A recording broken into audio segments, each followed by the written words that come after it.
and then, oh my God. That's how you do your hair. I had no idea. Like this right here. Woo. No, do it again. Do it like you did. Do it like you were doing it. No. It was this. It was like. I had no idea there was so much strategery behind this. You got to get the product at the roots and then up. Mm-hmm.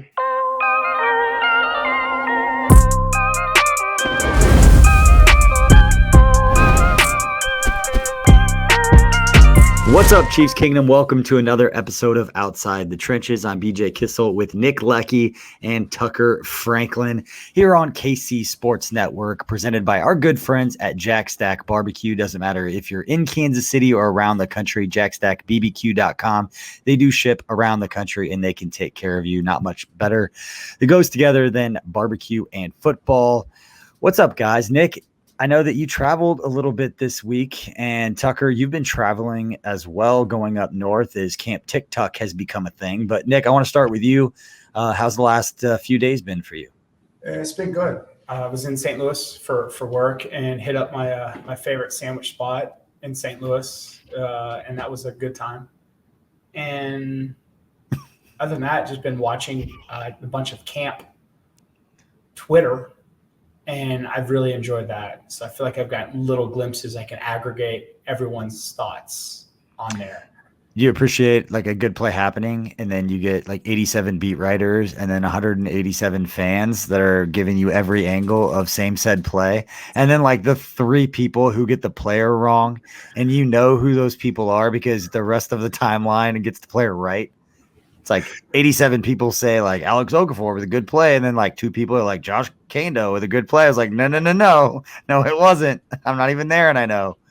Yeah, so, Yeah, one of those guys who has been up there and been doing some great work for the first time. Our 14-year-old correspondent from training Camp TikTok, Tucker Franklin. Tucker, how's it going, man? How much fun have you been having up at training camp? It's a really good time. When we went up there on Saturday, it was a busy day, rainy day. Fortunately, had a little bit better weather since I've been up there. Monday was a beautiful day. Tuesday was a little bit hotter, but not very many people out there in the middle of the week. Chiefs got the pads on now, so the pads are popping. I believe I can't remember who it was. I think it was Tershawn Horton said the pads were talking. I didn't know if that was a phrase, but the pads were. Pads were talking, so I tried to listen as best I could up there. But no, it's been pretty fun. I've enjoyed getting the up close and personal view to these Chiefs teams and kind of seeing what they're working on. Yeah, I can say that it's been fun watching your coverage and knowing how much fun you're having. Not just watching everybody, but particularly Tommy Townsend. Yeah. You've become an aficionado of not just Tommy Townsend the player, but of hang time in general, making sure that you've got that niche covered. And for the people that it's true, Nick. And for the people, it's funny because it's true. And if for anyone who is listening who didn't see on social media that Tucker put out a poll that said, should I get a Tommy Townsend jersey? And somehow KC Sports Network got wrangled into paying for it. So Tucker, you got enough yes votes on the Tommy Townsend that we're going to order you a Tommy Townsend jersey if you can go out when we go out to a football field here soon, one of these weekends. Nick, you're more than welcome to come. This is going to be fun. We're going to get a lot of people who come. Okay. But Tucker has to punt a football at least 35 yards in order to earn the Tommy Townsend jersey that he so badly wants. Nick, do you think he's – yeah, in the air. Great question. Yes, okay. In the air. Okay. So I'm not counting bouncing. I don't know, Tucker. What's your football background? Is it from the line of scrimmage 35 or 35 from where you make contact? Oh, man, that's 50. That's a 50 bomb. I can't do it 50 from the line of scrimmage. No. You know what? We're gonna go figure it out anyway. We'll figure it out. It's from wherever you punt it. Tucker, don't worry. We'll videotape it, so it won't be a big deal. Are you gonna warm up, Tucker? I have to. There's no way I can't not warm up. Luckily, I've got a lot of punter friends out there too that will give me the right tips and tools of the trade. I've got a lot of punter friends who send me videos of people punting. So Really? I've turned into quite the punter aficionado here recently. So catch me out. I'm gonna become Pat McAfee, I guess, is what my next calling is. Yeah. Oh, I respect For that. the brand. I respect that. Yeah. Yeah. For the brand. I love that you're developing this little brand, this little niche there, Camp TikTok. Well, before we get into anyone who's been listening to the last few shows, you've known that we've changed up the concept and just kind of the outlines of how this show is formatted here on KC Sports Network, as we've added a lot of shows and there's a lot of Chiefs coverage now. And again, KC Sports Network in general, right now, there are 4 shows that are being recorded. And here in about 6 weeks, Tucker, I know you're going to give you some anxiety talking about this. We'll have 8 shows per week here in about 6 weeks. So we will be rocking and rolling. But the new format for this show is we all bring a segment to it. We don't know what the segments being brought by the other hosts are. We just kind of do a deep dive and talk about it. Before we get into each other's segments, we did put out on social media if anyone had anything they wanted us discussing. And we're going to go through very quickly some of these questions, and then we'll spend a little bit more time on other things. One, Nick, I know you were excited about favorite track and field events to watch, assuming Olympics. You seemed excited about this one. So what is your favorite track and field event to watch? Man, as a big guy and someone who threw only my 7th grade year, just jacklegging around, like it was funny. Our 7th grade year, first time doing track and field, and our coach came out first day with like the sack of discuses and shot put and dumped it out and like went and had cigarettes in his car. Good job, coach. And we were just throwing them, right? And we were just throwing them all over the place. I think I threw my shoulder out. And this one girl, she threw one and it almost clipped my buddy. Like it almost just decapitated him. And we're like, we shouldn't be doing this. But I have a lot of respect for the big guys, and just anybody who can throw a discus or throw a shot put like that is just absolutely amazing, because you go try and pick up a 16-pound weight and hurl it as far as you can. See how far you get. For sure. Tuck, you got one? I really enjoy the hammer throw. I just think that one's so wild. It's a big, huge ball on a rope, and you just see how far you can fling it. The throwing events are all very interesting to me. I think the most like the crazy athletic ones are like the long jump and the triple jump, just to see how far those guys just propel themselves. I went to the Olympic training facility up in Colorado Springs, and they have on the floor like the world record long jump, like what it is. And it's just crazy to see that, and you're just like, put it in perspective, because you see all these times and these links go up on the screen. They don't mean anything to you when you're just seeing them like that, but then like actually seeing it on the floor, you're just like, wow, like these dudes are different. Yeah.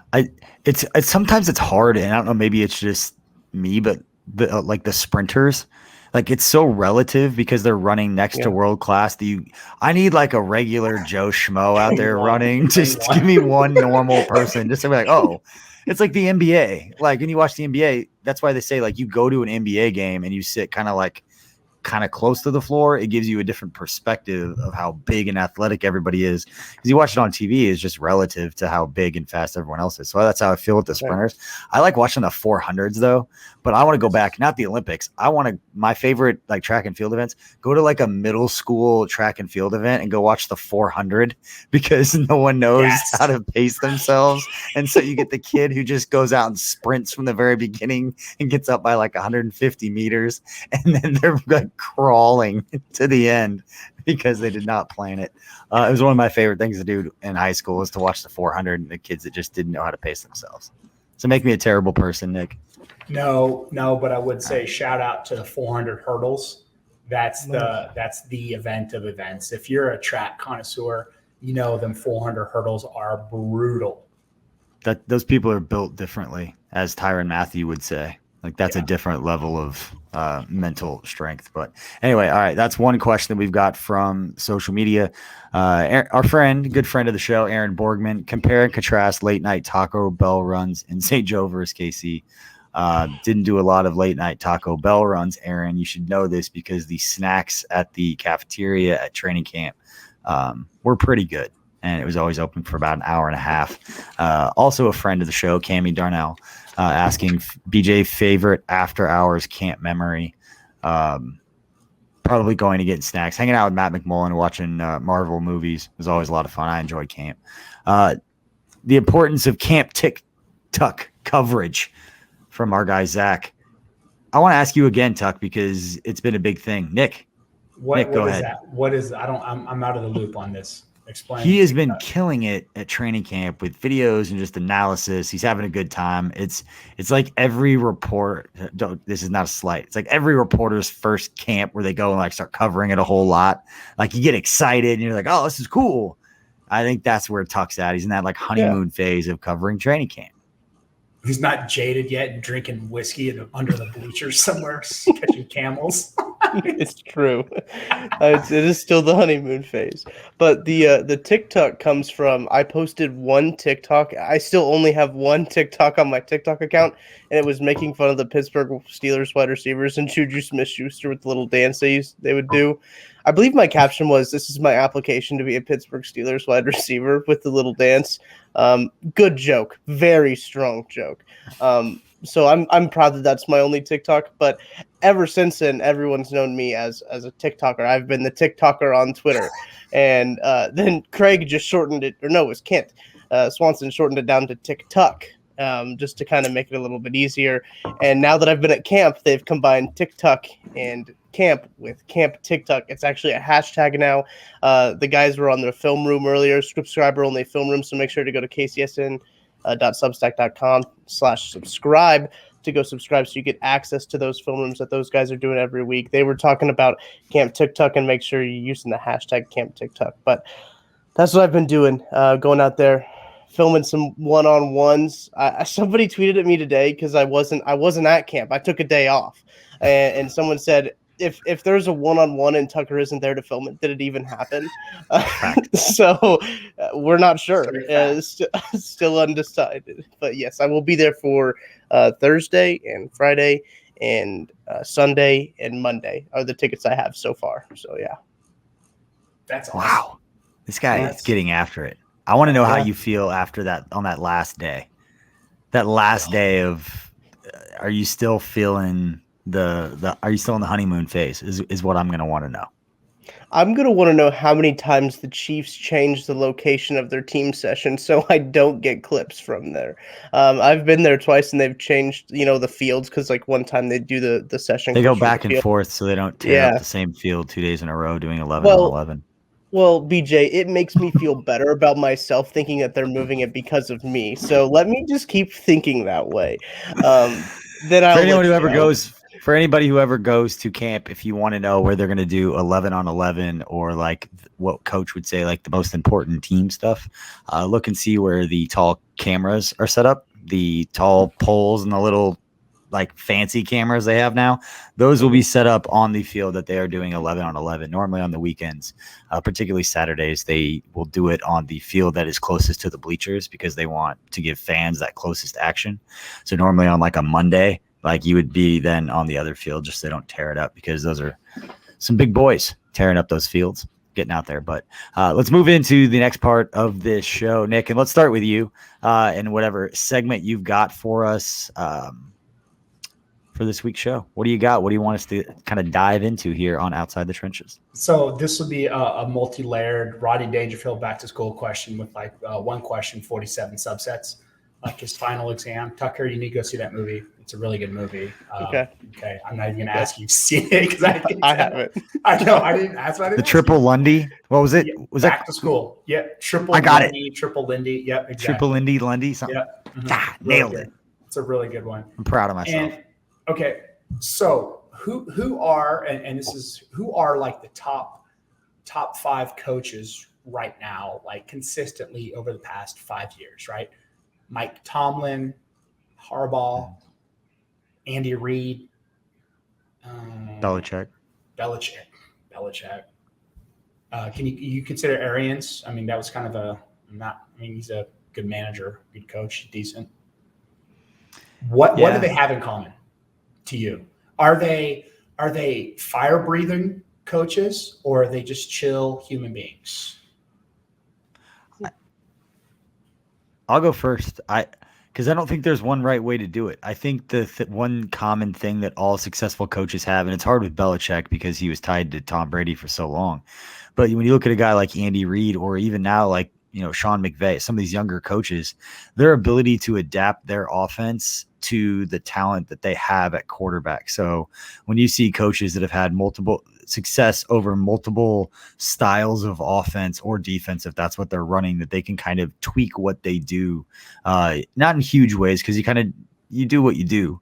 But I think the coaches that can adapt, their offenses and what their focuses are to their skill sets of the players they have, end up being the best. Andy Reid has always been, one of the best at that, at getting the most out of his guys, getting those guys in position. So that'd be my kind of middle of the road answer. Gotcha. That makes sense. So BJ, so what you're saying is that they got to adapt to their skill sets of their players and then make those adjustments in game to win. So have that plan B, plan C. Yeah, I think your ability to communicate with your players. I mean, it's kind of like as layered as your question is going to be as layered as my answer is, Nick. Because you also have to have the ability to sit down with your players and trust that at that level, and this is me guessing, you know what I mean? I'm not going to pretend to have been in that room like you have in talking with these guys, but I know that, in high school, you look up to your coaches. They're the experts. They tell you what to do and you execute that. Probably very similar in college. Whereas the NFL, like, you think Bruce Arians is telling Tom Brady like what to do, like the ability to communicate with your players and know how to reach those different players. We're seeing it in Green Bay. Like, for as good as Aaron Rodgers is, and I've never talked to Aaron Rodgers in my life, but seen enough reports on him to know that he's been described as like a different kind of guy and like not the same personality that you would see from a Patrick Mahomes or somebody else. Not good, bad. It's not a slight, but when you have different types of personalities as head coach, you got to be able to talk and reach those guys, whether it's breaking down a scheme or whether it's, telling them you can't, have family in the locker room or like whatever things that coaches have to deal with that don't have anything to do with what's actually happening out on the field winning football games. Okay. I like that. I like that a lot. And then Tucker, now that BJ's answered all of the questions and left you nothing but scraps to break this down. You asked me a sub question, Nick. I'm just kidding. Tucker? Well, I think on the surface, when you name all those guys off, like Mike Tomlin for sure, Andy Reid, Bill Belichick to some point, those guys all seem like players coaches. It seems like guys who are there for their players, pulling for the players. I think Mike Tomlin deserves a lot more credit than he gets usually because he had to deal with the whole fiasco of Le'Veon Bell and Antonio Brown. And I think there was even one more player all thrown into that mix, and they were still a playoff contending team. So it's amazing how Mike Tomlin did all that. But I do think that the ability to adapt is very important too. Andy Reid talks about all the time how he's always changing. He's always trying to stay one step ahead because defenses are always changing too.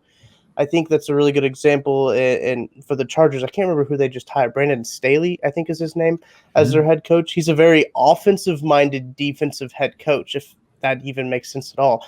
But he knows that the game is pass first, so he knows his defenses need to be pass first, and he's been working in these sets to throw these offenses off. And I think that the offenses have to be a step ahead of the defenses. The defenses are always trying to get a step ahead of the offenses. So you just can't be stuck in your ways. And I think that that's kind of where coaches devolve at that point. Was it, well, I've always done it this way. So, and if coaches didn't evolve, we would still see the split back veer run in the NFL. So now we're seeing a lot more spread and everything like that. But I think that's really crucial with coaches is their ability to admit almost their downfalls and admit where their weaknesses are and bringing guys in around them to say, hey, we could do better passing the ball. We could do better, up front in the trenches, and their ability to adjust to those things and calling plays and those strengths and stuff like that.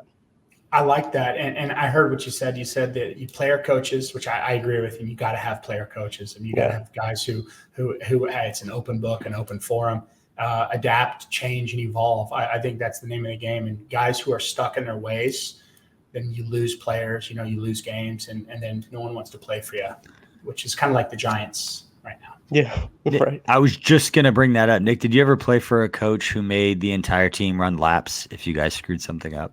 And that back when you played, like when guys had cowboy collars and stuff. No, we never got punished like that. In college, we got punished by Coach Snyder for someone left trays out at the cafeteria, and we all had to run extra gassers because Who was it? Who left it out? I don't even remember, but we ran and it doesn't matter. But we beat them with soap later. No, we didn't. We did not. We did not, by the way. We did not. Statute of limitations, I'm sure. It has. It has. But no one did that. But no, it's you can't do that in NFL. You really can't. I mean, this is why I was watching that clip on Pat McAfee show that they showed that 2 guys retired that signed Saturday. And they just retired. They go, I don't want any of this junk nonsense, which is indicative. And it made me appreciate Andy Reid and his personality. And I just kind of got to thinking about what makes the elite coaches elite. And it's everything you guys just said. It's adaptability, communication. Being a player's coach is a part of that, but also being the father figure too, to say, hey, you need to be disciplined as well as a part of that, but a little bit. I think if you're trying to change the culture, and if that's what Joe Judge is doing, just to kind of give that shock to the system, if you're using it as a shock to the system to wake people up, yes. And in the short term, if you have immediate success, you can at least feel like you can make that attribution like this was part of it. But the second anything goes wrong, if you were doing things that are different than everybody else, it's going to be like, well, that's the reason why. Like, you're going to lose that locker room.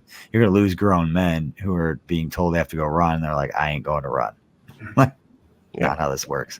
So, all right, Nick, is that all the subset of questions that you have, Nick, or? Yeah, that really was. I hyped it up. There was 47, but no, we're going to keep this one trim. Fair enough. Tuck, what do you got for us tonight to dive into? So I think, BJ, when we were at lunch on Saturday after training camp, you kind of brought this topic up, and I've been kind of mulling it over, thinking about it as I go back and forth between St. Joe, and it's just Travis Kelce, Tyreek Hill, Patrick Mahomes, and really even Tyrann Mathieu and Frank Clark and Chris Jones to an extent, all do pretty incredible things on a football field. And I think that it's sometimes very easy to see those incredible things and expect those things to be normal. So my question is kind of, how do we not get complacent as Chiefs fans with looking at the things that Patrick Mahomes is doing, like back foot fadeaway throws to Marcus Kemp in the back of the end zone, stuff like that we're seeing quarterbacks struggle in other camps around the league, just throwing out routes. So how do we try to not get complacent with that, with those guys? I have no idea. I don't think that's even possible, Tucker. Yeah. 'Cause for the same reason that Nick and I have been saying, hey, Chiefs fans, don't become Patriots fans or Bucks fans or whatever they're going to be now, of people that are just so used to success and so used to greatness that you normalize it and almost like it becomes prideful. Not to go to Giannis's quote, which is just an amazing quote, but you start to take pride in what you think is going to come in the future and the ego of the past, even though none of us are out there on the field playing. It doesn't have anything to do with us. But yeah, I don't know if that's possible. Nick, what do you think? It's easy. Just watch other quarterbacks play and be like, thank God that's not our quarterback. I mean, it's really simple. Like, it's so easy just when you watch nothing but Chiefs football and you see the stuff that they're connecting on. And then you look at the top 5 quarterbacks, Aaron Rodgers, Drew Brees when he was around, and all those guys. And you look up and you see when they look up and they got time and they look back like they're about to like pull that bowstring back. You can already tell it's going to be 6. You just know. So watch the good quarterbacks and watch the crappy quarterbacks, watch the mediocre quarterbacks, and just watch the games. And you watch other games, and it gives you appreciation for Patrick's arm strength. It gives you appreciation for what Kelce can do, and it gives you appreciation for what this defense can do as a whole. I mean, people forget that in the Super Bowl versus the Buccaneers, the Chiefs defense stopped the Buccaneers on 4th and goal. They stopped them. Yeah. Like they stopped, and that gets forgotten. That really does get forget. It gets lost up in all the other stuff. And just like I said, just watch other games. Like I said, that's what I do. I watch other games and like, it's boring. It's really boring to watch. Tyreek Hill makes everyone else look slow. So when you watch some other receiver who runs like a 4.3, and he's like, man, he's not that quick. It's like I've seen fast, and everybody else looks kind of slow now. You watch college football, and it's just like, oh my god, guys, come on! It's terrible. I have a tough Returning time like watching kicks. It's like, when's the next gear? It is, but I have a tough time watching college football for that reason because it's such a sloppy sport sometimes with a lot of teams, and it's really difficult for me to watch non K-State teams play. Yeah. But Tucker, I remember that conversation because it started with normalizing Tyreek Hill's speed and his ability to make contested catches. I don't think is going to get the credit it deserves because the knock for so long for Tyreek was he was too short. He's a gimmick. He's this, he's that. And we do not give him enough credit for his ability to go across the middle and make plays. I mean, the most impressive play of his career, in my opinion, and everybody's going to talk about Wasp because of the moment, but his first game back after that shoulder injury that he suffered in that week 1 game against the Jaguars, that play he had against the Texans, where he went up, leapt across the middle, and then drug like 3 people to the end zone. Like, that's a big time play for DeAndre Hopkins, a receiver who's like 6'4" and big, let alone a guy that's, not very, I don't say big, because if you've ever been near Tyreek or you've seen the pictures of him, calling that guy not big is kind of ridiculous, but with his height limitations, for his ability to still go across the middle and Patrick to have the trust to just throw balls up to him. We've seen it at camp already. We saw a couple of the clips from either Camp TikTok or from the other, dozens of fans out there doing a really good job of providing different angles of plays. But watching Tyreek Hill go across the middle and make some of those plays has been amazing. And then some of the other stuff that you mentioned, watching Orlando Brown, Frank Clark, Chris Jones, and Joe Thuney, and all these guys get after it.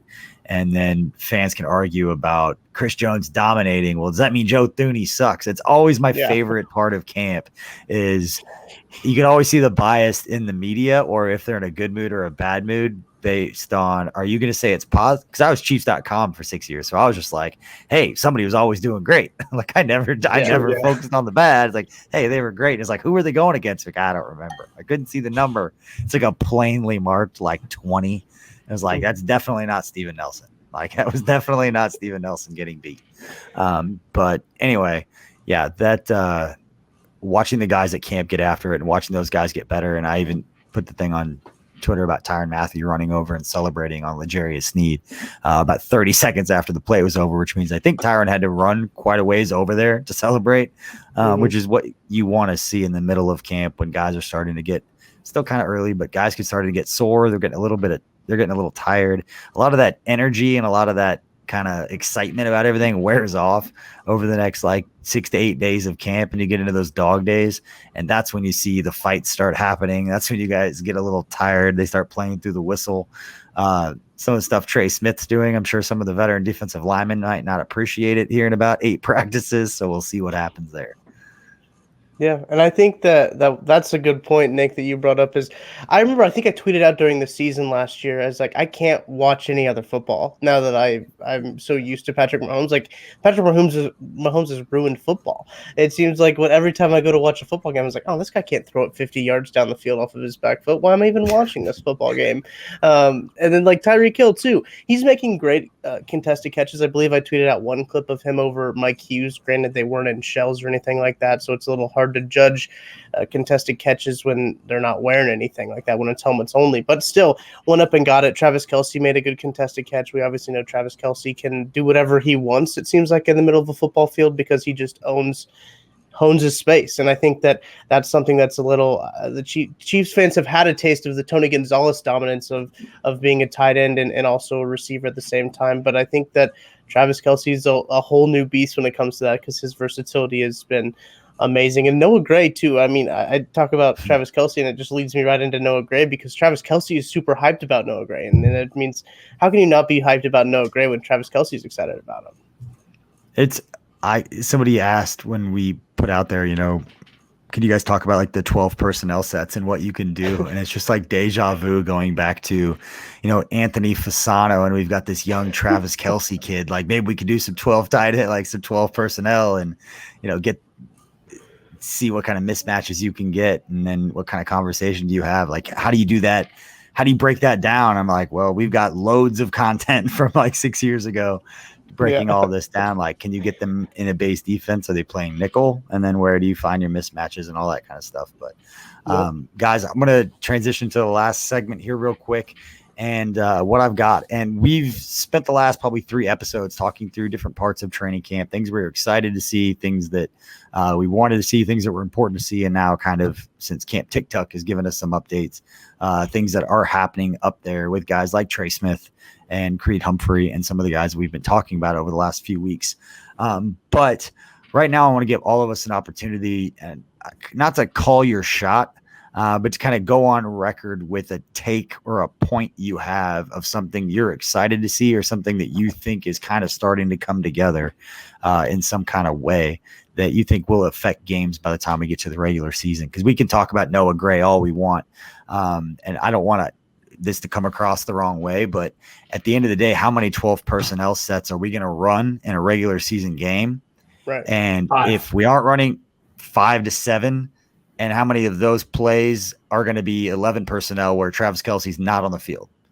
So Noah Gray could be as great as it could be awesome special teamer, all of that. But if we're running 12 personnel on like 18 series, then that means there's a lot of other people who aren't on the field who I think give us a better chance to be explosive and make a lot of plays. But that's not to say that having that and having him as a young player have a role, much like defensively you have a Josh Kando can have those sub package roles, those NASCAR packages to get out there and do something. But anyway, who are the guys you are excited, the storylines you're following? Tucker, I'm going to start with you.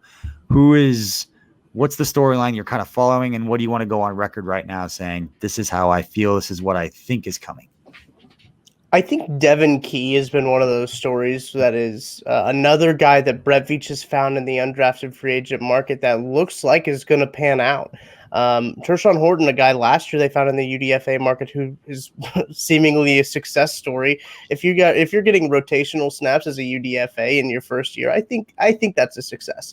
And Devon Key might be in the same boat. He's been running with the ones, been doing situational stuff. And when I was out there on Tuesday, the first day of full pads, he was with the ones. Charvarius Ward was out. Juan Thornhill has been also out with a groin injury. But it's interesting they went to Devon Key as the next guy up there because they've got other guys there that can run with the safeties. DiCaprio Boodle, another UDFA guy, is a guy who's been really mirroring Tyrann Mathieu and that third safety role as well. When Juan Thornhill was in there, kind of mirroring him in the back, getting some work in with Dave Merritt, I believe is the defensive backs coach. So he was been really on their hip. But I've been really impressed with Devon Key, and that was pointed out to me by Kent Swanson. Said, "Hey, Devon Key's out there." And that's not nothing. I know Andy Reid, they've said Andy Reid likes to keep the rotations pretty much the same all the way through camp, but we'll see how that shakes out. There's a preseason game in 9 days by the time you're listening to this game. Saturday the 14th is the first preseason game. I'll be curious to see how much Devon Key plays then. It is one thing that they'll always say, we're going to rotate guys in. We're going to do a lot of different things, give a lot of different guys reps, and they'll give Devon Key reps to see mentally. It's not about whether you can go make the play. It's can they call a certain coverage, get a certain look. And remember, the offense, like the offensive coaches and the defensive coaches are setting up the plays to go against each other to look for something specific when they go watch film later. Is so-and-so learning? Are they retaining the information that we're giving them earlier in the day when they do the walkthroughs, and then they go out there and execute? And then can they throw those little wrinkles to see, can they adjust on the fly? Are they thinking, or are they just like paralysis by analysis, whatever it is? Right. But that's a really good point on those UDFAs and those different guys that have been mixing in. But it's also important, and Tuck, I know I told you this when we were out there, and there's a lot of people who do this, but if you really want to know who those last 53rd guy on their roster, and you really want to get into those roster battles, when they go out on special teams and Dave Toub sends his guys, figure out who's on the first team punt return, first team kickoff return, because they don't do the same thing Coach Reid does where everybody gets a lot of reps and they mix a bunch of – they don't have enough time on special teams. So if you want to know what Dave Toub thinks about who the fourth linebacker is and who that backup, or DiCaprio Boodle, or Devon Key, these guys, if he's out there running with the first team special teams, then it is across the board he is in. It's not to say he's not if he's not in there, but it's a lot more specific and intentional with the reps with special teams because you don't get a ton of them. So it's one thing for anybody who's listening who goes out to camp, who really wants to pay attention to that stuff, pay attention to that. But Nick, what's one storyline, what's one group, what's one thing that you've been paying attention to that you're ready to go on record here first week in August? So here are my notes from the draft. Everyone sees Creed Humphrey, there's Bolton, Noah, everyone. Our draft picks. And then look at this one. What is the one thing that crossed out? Trey Smith, O-line, Tennessee. And I put big man left guard at Tennessee, will be opening day starter at right guard, took some right guard snaps in the Senior Bowl, big ass chip on his shoulder, blood clots in lungs, active big man. Those are my draft notes. And mean. To me, it was like just pops. I mean, just you watch the film, and everyone's surprised that he's starting at right guard. But if you watch his film in college, you're like, this dude's an absolute monster. Like, this dude can absolutely play. And they got a first round pick. Yeah. He should have been a first round pick. They had that kind of talent. 226. And then couple that with another guy who was a third round pick, Lucas Niang, who organized what was his thing that he organized in college, like coats for homeless people in TCU or something like that, where he organized something where he helped his local community. And another guy who had hip surgery his senior year, and he was supposed to be a top 10 pick, and he toughed it out. He muscled through his hip problems versus Texas at home versus at TCU versus TCU, or when he's at home in Fort Worth versus Texas, and he played well. He did great at right tackle, and that's his natural position. And for him to sit a year out for in COVID, rest the hip a little bit, get it going. So you've got Trey Smith and Niang at right guard, right tackle, and there's your next 5 years on the right side. Two guys who battled Creed Humphrey, and a center. Orlando Brown. I overlook Creed Humphrey all the time because he's a second round pick and he's just a natural and he's just a solid fit. But I've never seen, and I can't say this enough, I've never seen in my forever career an O-line get totally revamped like this and assembled, Veach and Andy Reid and Andy Heck give credit because they've assembled a top 5 O-line. And that's what I'm going on record to say. This will be a top 5, top 3 O-line. It's splitting hairs, and it leads into my point because I think the forgotten man this entire offseason has been a guy that I thought was going to have a bigger impact last year, like a lot of people in the passing game in particular, but Clyde Edwards-Helaire. I think we could sit here and talk about Trey Smith. We could talk about the GT counter. We could talk about all the power run game and all the different things that they're doing. And as much as I want to buy into that and say, Andy Reid, offensive line guy, he's just going to run it down your throat. People have been saying that about Andy Reid his entire career. And all the analytic people and all the people that actually dive into the numbers say that he really doesn't do that. He's not going to lean on the run game in that way. But the fact that they're going to have it now, I think means that when they get into positions where Patrick Mahomes gets to the line of scrimmage and he reads a light box and they check to a run, that he's got the horses up front now that even if they're even, like, he's going to call a run because Trey Smith's going to run over somebody just because Orlando Brown, that's a different mindset. Nothing against Eric Fisher. It's not about not like that. So I know Chiefs fans sometimes want to take it and people want to take it that way now, but the mindset is different. It's a different physicality up front. That's why Craig Stout, Matt Lane, Kent Swanson been talking all off season on the laboratory and on our Substack that Tucker mentioned earlier. If you haven't subscribed, you should do that because they've been breaking down what they thought they were going to see and what we have been seeing, which is a lot more of the power run game. I think that's going to translate to Clyde Edwards-Helaire because he wasn't just a solid running back. He was a ridiculously talented player that I feel like will be put in much better situations this year. And there's going to be a handful of games again. And there were even last year, even sometimes that'll get forgotten, but there are going to be some games where we win because of Clyde Edwards-Helaire. People are going to be reminded how good he is running behind that offensive line. Well put. Nailed it. That's it. That's the only thing you guys have. Well, I think you killed it. No, well, and I think the thing is too, I think analytics guys, Andy Reid has been able to put together these fourth quarter 7-minute drives, and it's a combination of run pass. But I think that's what Andy Reid can do when you have that ability to. The Chiefs in December, the Chiefs in the playoffs, and I had a full healthy O-line. I mean, they grind out the clock. It's like, they got this high-powered offense, but they also have that ability to adapt and to say, hey, listen, we're going to run the ball now. We are going to grind you out into a fine dust.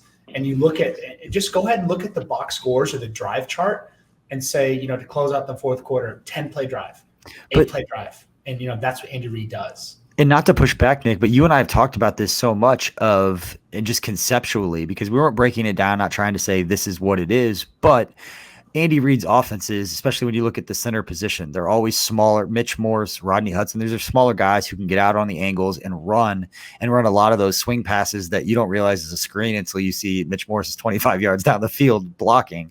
Like, holy cow, that was a screen. But you can't have it both ways, where you want those offensive linemen, the Laurent Duvernay-Tardif, even Zach Fulton before that, these smaller guards who can get out and run and do the screen game and the stuff down the field. And then when it's 3rd and 1, get mad because they can't push the pile, because it's a different skill set. If you want a guy that can get out and run 20 yards down the field and push a guy off the ball, you're looking at it all. You're looking at 5 Quentin Nelsons up front. You're looking for the greatest offensive line you can find.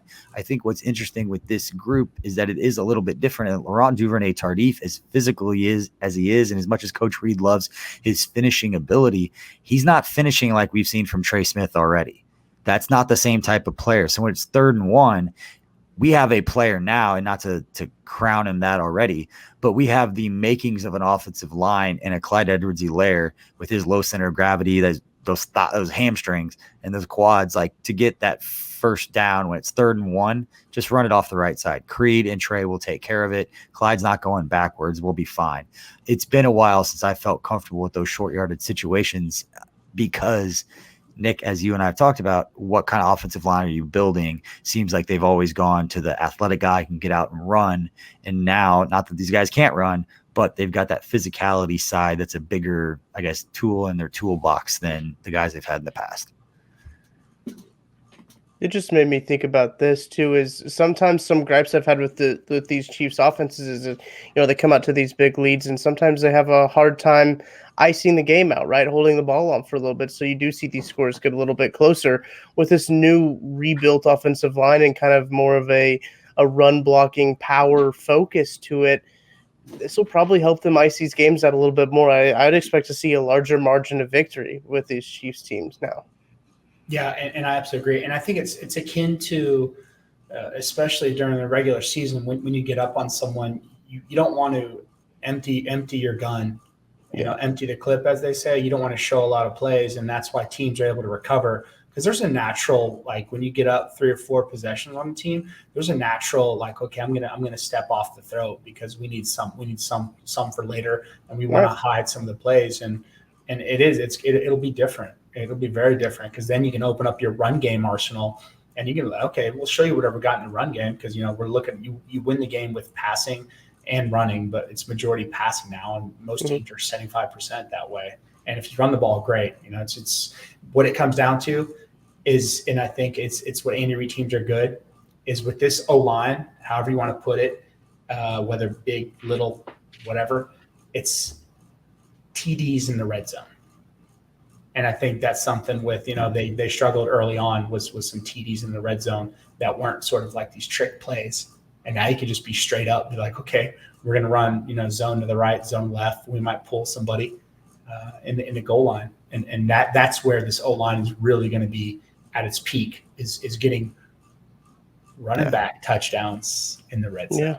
Fantasy asterisks right there. It reminds me of something I saw on social. Brett Coleman runs a YouTube channel that most football people know who Brett Coleman is that are on YouTube, but he put something out about, Matt Canada's offense, and it reminds me of Andy Reid at different times, where kind of masking different things. You're doing it for a lot of different reasons, but you have like 5 guys moving pre-snap to run inside zone. It'd be nice just to watch the Chiefs in the red zone on a 1st and 10 from the 11, just line up and just run like a power eye with a new fullback, just nothing, just running it right at you, and not trying to run a play from the 1940 Rose Bowl and not doing all. We're gonna line up and just run right at you every once in a while, just to show you that we can. Mm-hmm. And like I said, now that we've got some horses that know that their job is protecting the Messiah above all else, but if you need to get 1 yard, it'll be nice for them to be able to exert their will. Is that the way to say it? But anyway, Nick, looked like you had something to say before we wrap up this episode of Outside the Trenches. We'll get final thoughts. Nick, what you got? Man, I'm excited to get a game in a couple weeks and to see what they have, to kind of see what they're going to do with it. And like I said, especially too, I mean, every time I see all the stuff, I'm just excited. I mean, it's a fun time to be a Chiefs fan, because I remember when, the Chiefs weren't that good. So it's just, don't take it for granted and just enjoy it day by day, one step at a time. By day. All right, Tucker, what do you got? Hey, there's an actual football game, actual with an asterisk. It is a preseason game. It is the Hall of Fame game on tonight when you're listening to this podcast. It is on Thursday night. So there's going to be NFL football on TV. You can watch it if you choose to do so. I will be watching it because I just want to see NFL football again. I just need to inject some of it into my veins, just to hold me over until we get into the real good stuff. But Got some fantasy football research to do. Yeah. Yes. Fantasy football is just around the corner. I'm so bad at it. All right. We appreciate everybody for listening to this episode of Outside the Trenches. We will be back next week. Again, please continue to support us here on KC Sports Network. If you like what you hear, subscribe to the YouTube channel and everywhere you find podcasts, Apple, Google Play, Spotify, Podcaster, all those places. You can find them there. We will see you next time. Thanks again. Peace.